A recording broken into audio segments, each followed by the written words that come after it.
This is a very special breathing session. I want to thank Stephen for turning me on to a poem that we're going to breathe to. Breathwork can take many forms and it can be for many purposes. One such purpose is to acknowledge that which is true. And this is evident when you hear something that resonates and you take that deep breath in. Yes, that is true. And so I'd like to invite you to breathe along as I read this poem called My Brain and My Heart Divorce by John Rodell. Just breathe along, and I will read, and I'll be breathing along with you too.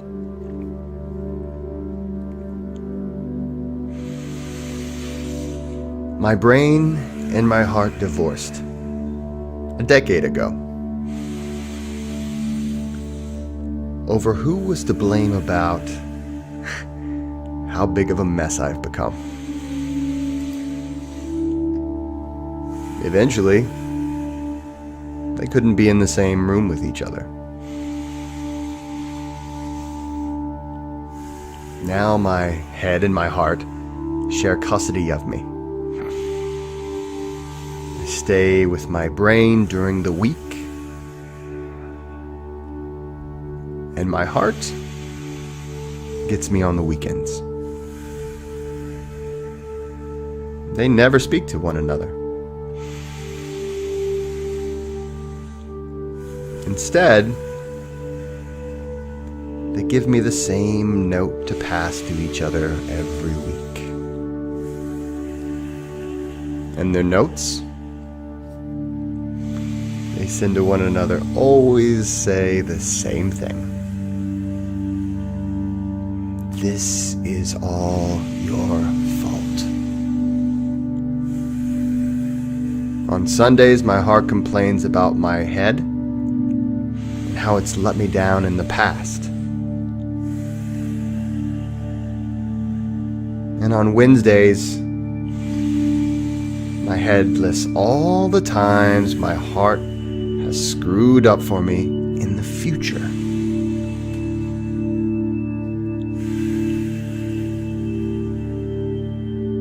They blame each other for the state of my life.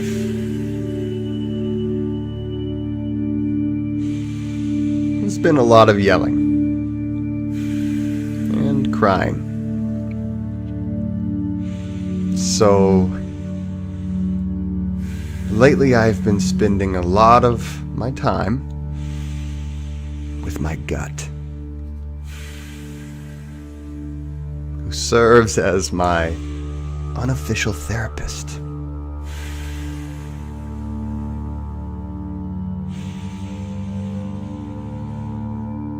Most nights I sneak out of the window of my ribcage and slide down my spine, collapse my gut's plush leather chair that's always open for me.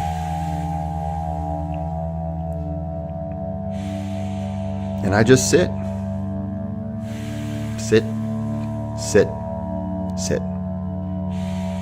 until the sun comes up.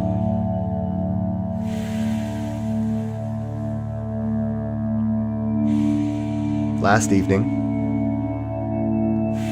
my gut asked me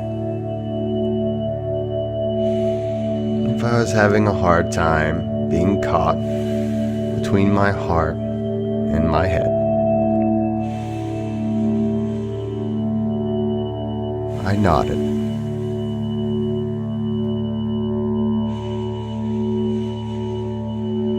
I said I didn't even know if I could live with either of them anymore. My heart is always sad about something that happened yesterday.